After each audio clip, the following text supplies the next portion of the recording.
3월 11일 까딱했으면 해체될 뻔했는 우리 연합 구순 모임을 시작하겠습니다. 참, 요즘 한 주 지나는 게 무섭습니다. 한 주 동안 뭐 어떤 일이 어떻게 벌어질지 모르기 때문에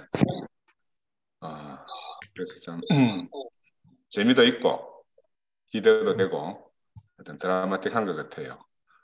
그 이제 항상 한 주 지나고 나면 저는 이제 이번 주에 말 다 했는데 다음 주에는 무슨 할 말이 있겠노? 이래가 또 한 주를 지나가거든요. 그러면 또 이제 설쯤 되면 또 할 말이 생기고 그렇습니다. 오늘 아침에 이제 우리 김천 목사님이 예수의 생애에 대해서 이렇게 말씀하신 유튜브 말씀이 올라왔던데 제목이 멋지더라고. 말구이에서 십자가까지. 제목을 잘 뽑아야 잘 팔리거든. 음, 제목은 기가 막히게 뽑았대. 근데 내용을 들어보니까 내용은 더 기가 막힌 거라. 음, 우슬초에서 백향목까지 이런 말씀 우리 많이 들어봤는데 말 똑같은 내용인데 말구이에서 십자가까지 와 하는 소리가 막 그냥 감탄사가 절로 나오거든. 음, 예수의 삶을 모르면 우리가 관념적으로 흐르게 된다. 그 관념적으로 흐르면은 현실을 잊게 하는 대답, 그 실제와 전혀 상관이 없는 그런 대답만 나오게 된다. 그래서 예수는 누군가 시장 바닥을 함께 제자들하고 누비면서 함께 올려서 함께 웃고 울고 그렇게 부대끼던 사람이 바로 예수다. 이 예수의 인생을 우리가 잘 아는 게 참 중요하고 말구에서부터 십자가까지 그 예수의 전 일생을 모르면 우리는 결국은 관념적으로 그런 사람이 된다. 이 관념적이라는 건 다른 말로 하면 생각이라는 거거든요. 관념. 그것도 생각은 또 다른 말로 하면 해석이라는 거고. 해석은 또 상상이라는 말하고 같이 이렇게 연결이 돼요. 우리가 임신 여자들이 막 애 놓고 싶으면 막 갈망하고 갈망하다 보면은 갑자기 헛배가 부른 거라. 막 구역질도 나고 이걸 상상 임신이라고 하거든. 상상 임신. 예수를 관념적으로 안다 하는 것도 마찬가지라. 여자들이 너무너무 임신하고 싶으면 그 상상 임신도 하듯이 진짜 예수의 전 일생을 모르고 예수가 누구인지 모르게 되면 예수를 그렇게 관념적으로 알게 된다. 아마 저는 그렇게 말씀을 들었습니다. 그래서 야 구유라는 말이 또 새롭게 인식이 됐어요. 가축이 먹이통인 게. 딱 출생부터 먹이통에 담긴 예수는 결국은 이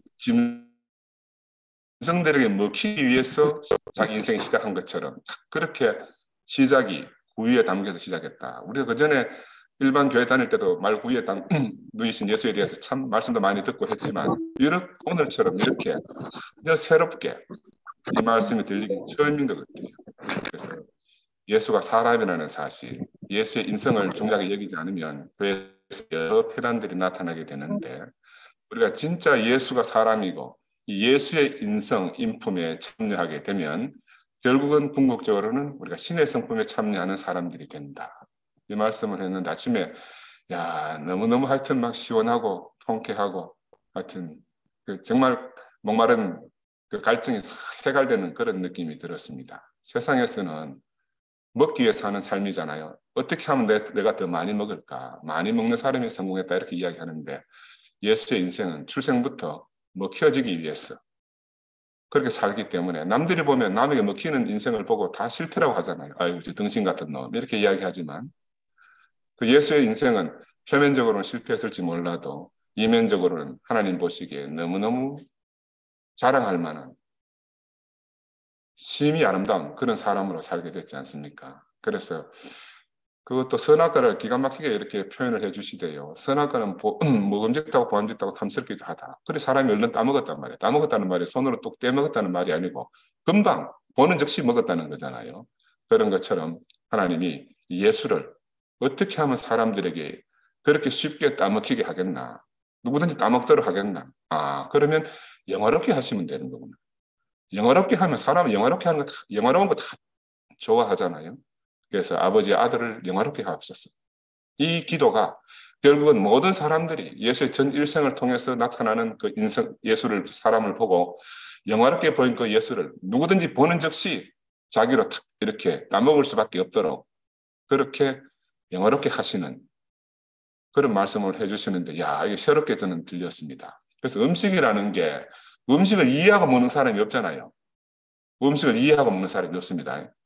해석해서 먹는 사람이 없습니다. 그죠? 음식은 맛있게 보이면 우리가 금방 먹잖아요. 그죠? 그 하나님 말씀도 마찬가지 같아요. 야, 이건 이래서 이렇고 이렇게 하면 이론적으로 백날 설명해서 이래서 먹어야 된다 해봐야 안 먹히는 거라. 맛있게 보이면 금방 먹을 않게도 막 남들 먹는 거 뺏어도 먹는단 말이야, 그렇지? 근데 왜 맛있는데 못 먹냐 이런 사람들 보면 정말 할 말이 없어집니다. 그죠? 맛있으면 먹을 않게도 다 우리가 먹는 거라. 그래서 저는 오늘 요한 1서에 보면 요한 기자가 예수에 관해서 어떻게 말했는가 하면 아버지와 함께 있다가 우리에게 나타나신 바 된 자, 이 사람이 바로 예수인데 이 한 사람 예수는 요한은 이렇게 말해요. 우리가 사귐이 있게 하기 위해서, 우리가 예수 그리스도와 함께 하기 위해서, 우리의 기쁨이 충만하기 위해서 이 예수를 우리에게 말해준다고 이렇게 글을 쓰고 있거든요. 우리가 누군가에 먹히고 나면 함께 하게 돼요. 그 사람하고. 그 사람이 가는 곳마다 내가 같이 가게 되는 거야. 또 누군가에 먹히게 되면 그 사람이 만족하게 되는 거예요. 그죠? 그리고 그 먹는 사람이 기쁨이 충만하게 됩니다. 예수는 바로 이렇게 우리에게 찾아오셔가지고 우리에게 먹히시고 우리와 함께하고 우리를 만족하게 하셨어. 우리를 하여금 정말 기쁨이 충만하는 그런 사람들이 되게 했잖아요. 그래서 요한은 이 한 사람, 우리를 하여금 서로 그리스도 안에서 사귀게 되고 기쁨을 나누고 그렇게 교통하도록 하기 위해서 이 요한 일서를 썼다 하더라고. 요한은 끊임없이 이 태초부터 있던 영원한 생명, 자기가 본 바요, 들은 바요, 주목하고 만진 바 된 이 생명을 갖다가 우리한테 전해주기 위해서 정말 자기 전부를 바쳐서 이거를 썼지 않습니까? 그죠? 그래서 사도 요한이 말하는 이 예수가 바로 누군가 십자가에 못 박혀서 죽은 분인데 그 못 박혀 죽은 그 사람 안에 있던 이 영원한 생명은 요한 자신의 인생을 통째로 바꾼 거예요. 물론 예수를 따른 제자들도 마찬가지지만 이 십자가 못 박혀 죽은 이 예수가 그 따르던 제자들의 인생을 통째로 바꾸었습니다. 그래서 요한은 바로 이 한 사람을 전하기 위해서 환란 가운데서 우리도 지금 환란으로 표현하면 환란을 할 수 있는데 어지럽기도 하고 막 시끄럽기도 하고 환란 가운데 있다고 말할 수 있지만 요한도 이 요한 1서를 쓸 때도 1, 2, 3서를 쓸 때도 환란 가운데 썼다 그래요. 그런데 그 환란에 있지만 희망을 안고 썼다고 하거든요. 왜? 자기가 만난 이 놀라운 이 한 사람의 이 생명이 너무너무 놀랐기 때문에 예수의 생명 현상에는 다른 말로 말하면 교통이고 흐름이고 또 사람을 살리는 것이고 유대인과 이방인을 하나 되는 즉 인생에게 정말 복이 되는 말씀이고 생명이기 때문에 이 이제 복음을 전하기 위해서 자기 전부를 바쳤다. 저는 그렇게 말씀드릴 수가 있습니다. 저는 개인적으로 요한 복음과 요한 1, 2, 3서 이 말씀을 나는 언제 깊이 들었는가 하면 90년대 그때 중후반쯤 됐을 거라. 우리 태오필 형제 자매, 우리 최정임 자매 있잖아요. 그때 정임 자매가 아마 목사님 각복하실 때나 돌아서 말씀하실 때인가 모르겠어. 그때 요한복음 1장 말씀을 간증했어요. 나는 지금도 그 장면이 너무너무 생생해요. 왜냐하면 정임이가 말하는데 정임이가 요한복음을 말씀을 읽는데 세상이 창조되고 뭐 무너질 것이 막 무너지고 하는 이 막 그 자리에 앉아서 말씀을 듣는데 내 안에 막 전율이 오는 거라. 이야, 이 도대체 무슨 일인가. 그러니까 이 하나님 말씀, 이 말씀이 누군가를 통해서 레마로 나타나면 그 말씀이 곧 운동하는 말씀이 되는 거야. 그래서 내게 탁 다가오는데 내 안에서는 막 바로 이 요한이 말하는 태초의 말씀이 계시니라. 이 말씀이 하나님과 함께 계시니까 이 말씀이 곧 하나님이다 하는 또 태초에 하나님과 함께 계셨고 만물이 그로 말미암아 지은 바 되었으니 지은 것이 하나도 그거 없이 된 것이 없다 하는 이 말씀이 그냥 말씀이 통째로 내게 오는 거라. 그래서 우주가 창조되고 막 내가 창조되고 하는 이런 경험을 저는 그때 개인적으로 했어요. 나는 너무너무 충격받았어. 그때 내가 데리고 온 한 형제가 있었는데 이 형제는 내가 그렇게 말하니까 얘는 기독교 다니다가 얘는 뭣도 모르고 하여튼 따라왔다가 그날 이후로 우리 교회에 와가지고 지금 대전교회 가서 생활을 잘하고 있는데 야 그래 말씀에 위력하는 거는 너무너무 놀라운 겁니다. 말씀의 이름.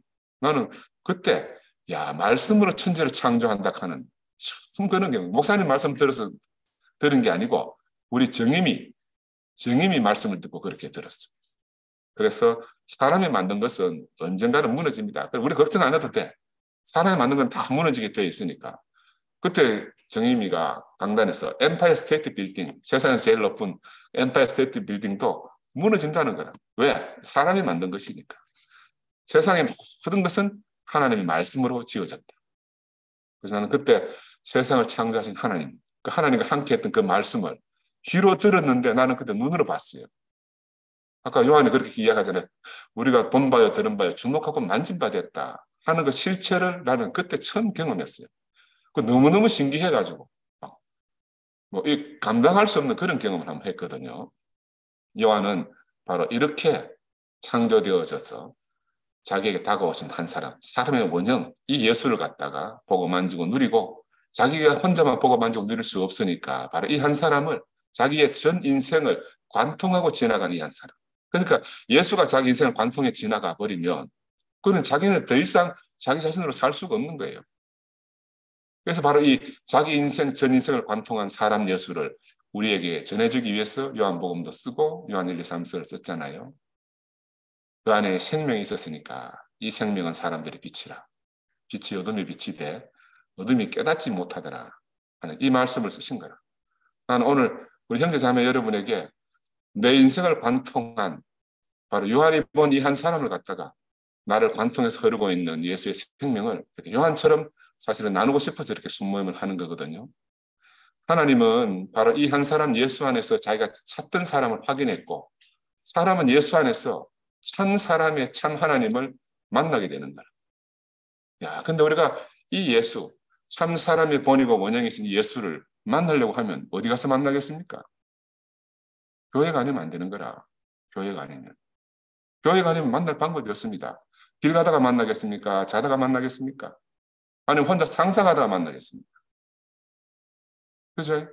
혼자 상상하면 판도라의 상자 안에 뭐가 있는지 정말 궁금해지거든요.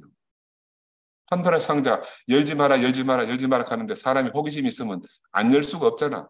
뚜껑을 딱 여니까 뭐가 나와요? 헛된 희망 하는 게 툭 튀어나온다. 헛된 희망. 네가 기다리고 기다리던 모든 것은 헛되다. 헛되고 헛되다. 그래서 참 이게 애매한데 우리가 이론적으로는 그리스도가 먼저라는 게 맞죠. 이론적으로 그리스도가 먼저 맞습니다. 그리스도가 먼저고 교회가 나중이잖아요. 그리스도가 우리의 머리고 교회가 그의 몸이니까. 근데 그건 이론이라 논리고 우리는 어떤 사람이냐? 우리는 교회가 없으면 그리스도를 만날 기회조차 없는 겁니다. 그리스도가 먼저라도 절에 가서는 그리스도를 만날 수가 없어요. 우리가 그리스도를 만나려면 어디 가서 만납니까? 교회 와서 만나는 거예요.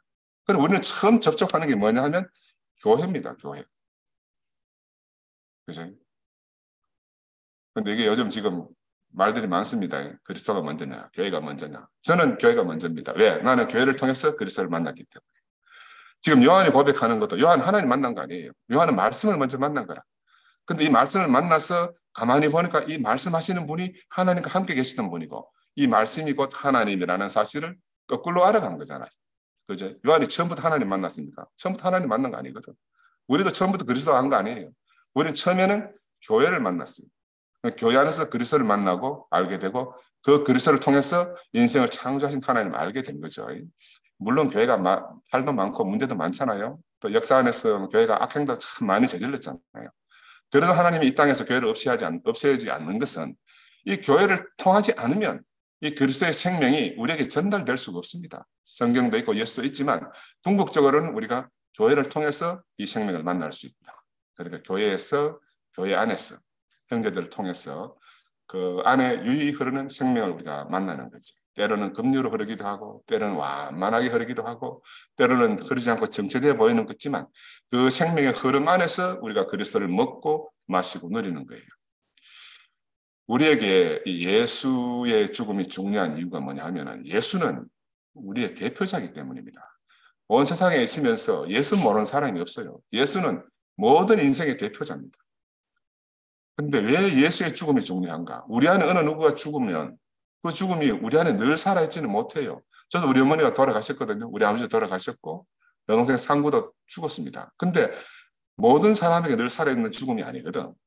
그죠? 모든 사람이 늘 살아있는 죽음이 아니에요. 잠시 기억됐다가 사라져버리는 거예요. 그리고 우리는 그 기억하려고 해도 금방 일상에 빠져가지고 그 일상이 전부인 줄 알고 그렇게 살고 있잖아요. 근데 이 십자가에 못 박힌 예수는 항상 그 자리에 있습니다. 늘 현재적으로 우리 앞에 계시고 또 현재적으로 우리 손안에 있습니다. 항상 우리 함께 있어요. 우리가 십자가에서 죽은 이 예수를 깊이 인식한다 하는 건 뭐냐 하면은 내 장래를, 내 장차를, 내 미래를, 내 죽음 너머를 내가 인식하고 산다는 거예요. 우리가 세상 사람은 우리가 다른 것은 우리가 예수의 십자가에 못 박힌 예수 안에서 예수의 죽음 안에 우리 인생을 탁 발견하고 나면은 죽음 너머에 있는 끝까지를 우리가 다 알고 오늘 다시 이 상태에 돌아와서 매 순간을 사는 겁니다.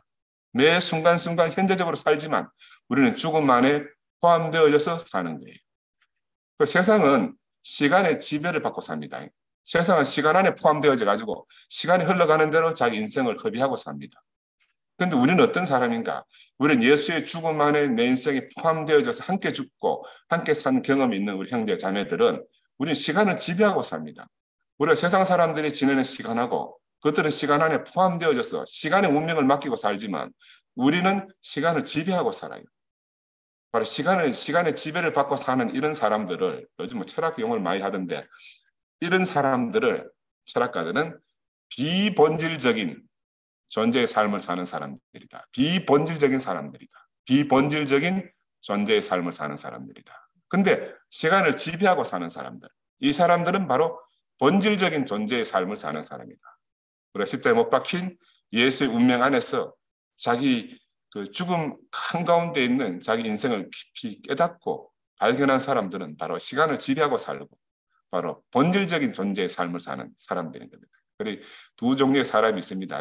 시간 속에 들어가서 시간이 흘러가는 대로 자기 인생을 사는 사람이 있고 우리처럼 시간을 우리가 다스리면서 매 순간 우리 인생이 하나님께 절대적으로 필요한 그런 삶을 사는 정말 본질적인 삶을 사는 우리가 있다. 그래서 제가 오늘 이 말씀을 드린 거는 뭐 하도 본질 비본질 하길래 정말 몰라도 너무 모르는 소리들 많이 요즘 하고 있더라고요. 그래서 본질 비본질 하이데거의 본질 비본질에서 제가 말씀을 드렸습니다. 하이데거라는 유명한 철학자 있잖아요. 그래서 우리가 본질적이다 하는 것은 내가 시간을 지배하고 사는 사람이고 죽음 너머에 자기 인생을 다 딱 갖다 놓고 살기 때문에 항상 죽음을 안고 사는 사람이에요. 사람에게 가장 확실한 게 뭐냐? 확실하고 분명한 것은 모든 사람에게 가장 확실하고 분명한 건 뭐냐 하면 우리는 다 언젠가 죽는다. 그죠? 이것보다 더 확실한 건 없습니다. 내가 부자가 될지 뭐 가난뱅이가 될지 사업에 성공할지 이건 다 불확실해요. 근데 태어나는 모든 인생에게 가장 확실한 것은 언젠가는 죽는다.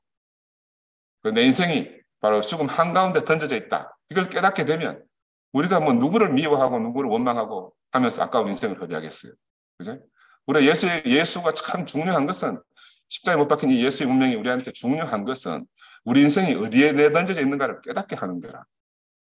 날마다 우리를 하여금 새로운 삶을 살게 하는 거예요. 저는 우리 어머니 돌아가시기 얼마 전에 우리 어머니가 우리 아버지 때문에 고생 많이 했거든요. 그래서 막 한동안은 막 계속 아버지 음악만 했어요. 어릴 때 막 기가 따갑더라고. 나는 막 지긋지긋하게 막 듣기 싫을 정도로 막 나는 아버지 아들인데 엄마가 막 계속 아버지 욕하니까 자기는 뭐 자기 애를 많이 먹이가 뭐 믿겠지만 나는 아들이잖아. 계속 들으니 나는 싫더라고. 그래도 어쩌겠어요. 엄마가 또 뭐 원망하시니까. 그 마지막엔 걱정이 되는 게 뭐냐 하면은 돌아가시면 같이 매장을 해야 되는데 우리 어머니 허락을 받아야 같이 장례를 치를 거 아닙니까? 그래서 물어봤더니만 어머니가 교회 딱 오시고 나가지고 어머니가 많이 변하셨어요. 마지막에 내가 물었어요. 어머니 돌아가시면 아버지 입장에서 어머니 함께 모시려고 하는데 어머니 아버지 용서하겠습니까? 하니까 아이고 그러면 내가 다 용서해야지.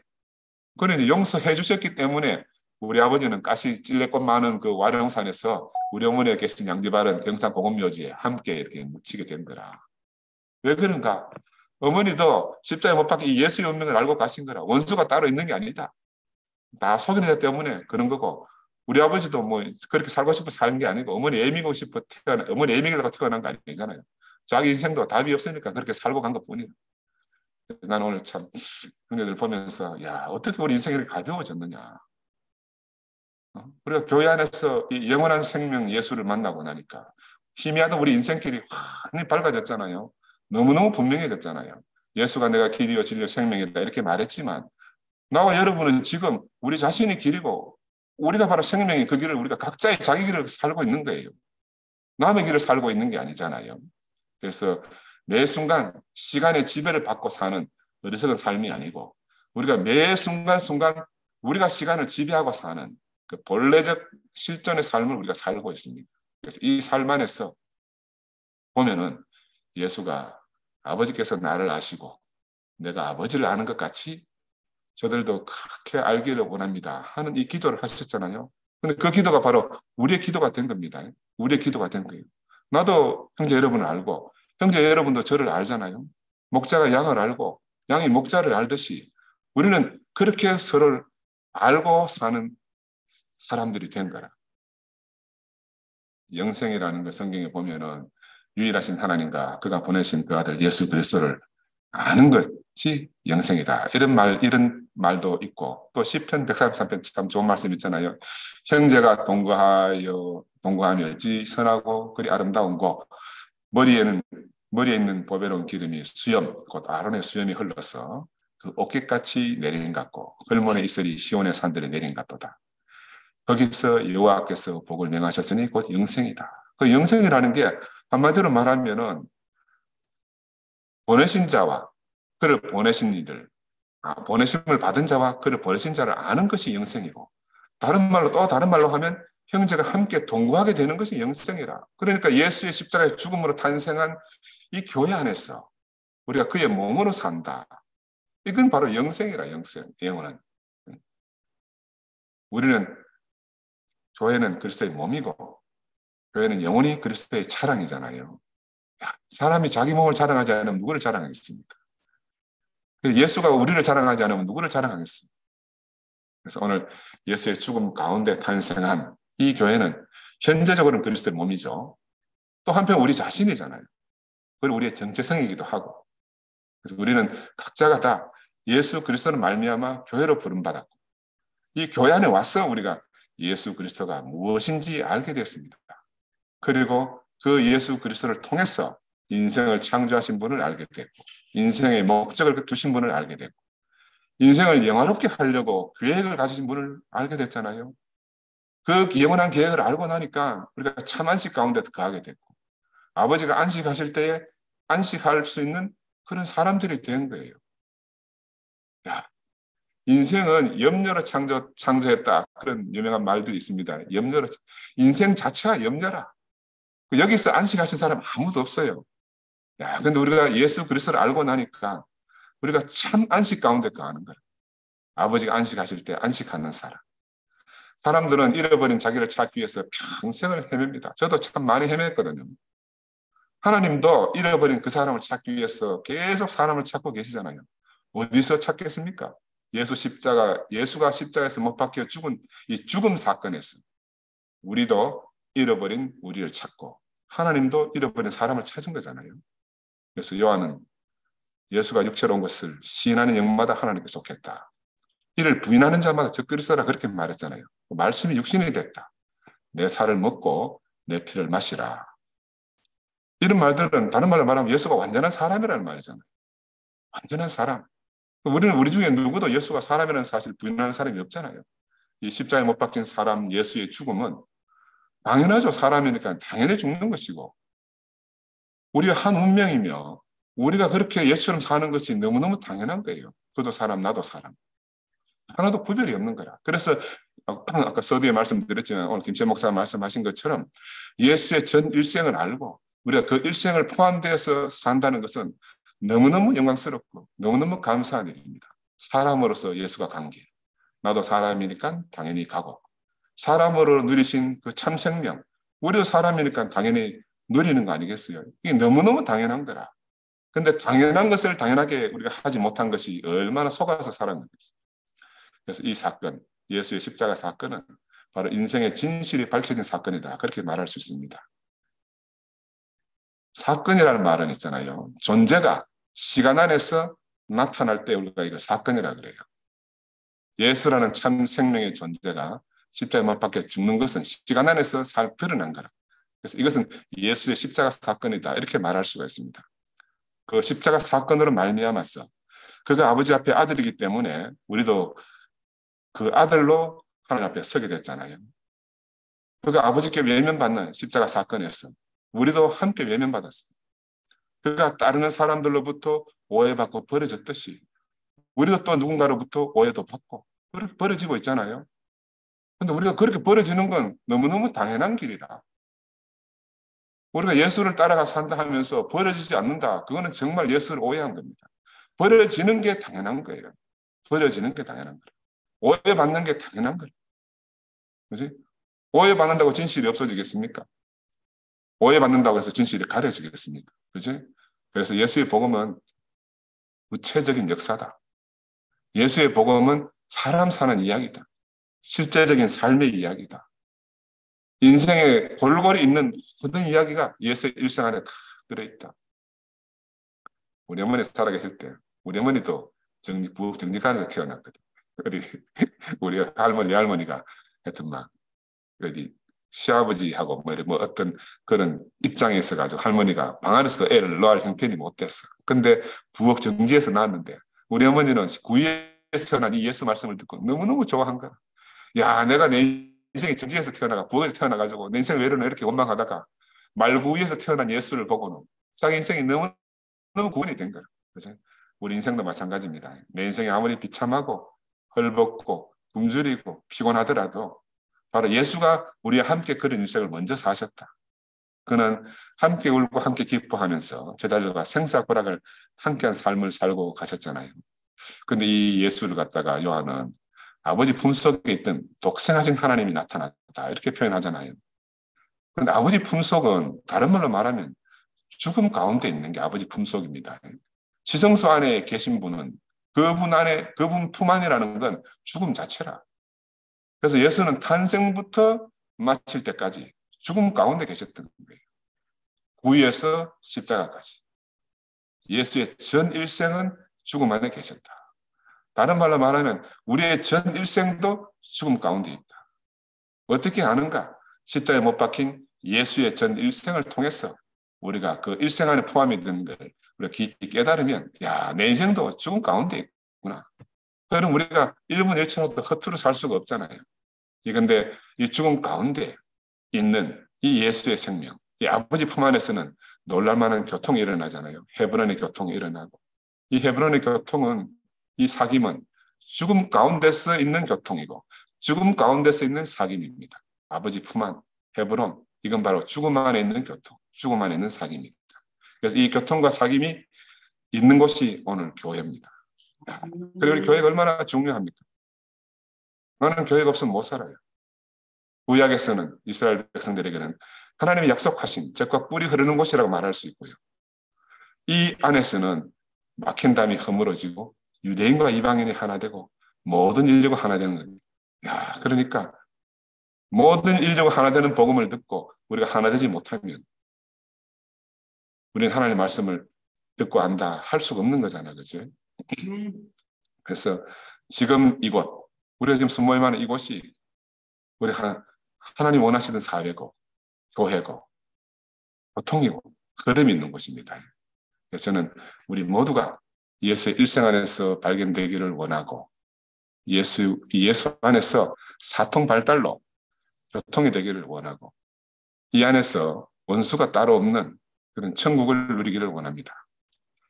감사합니다.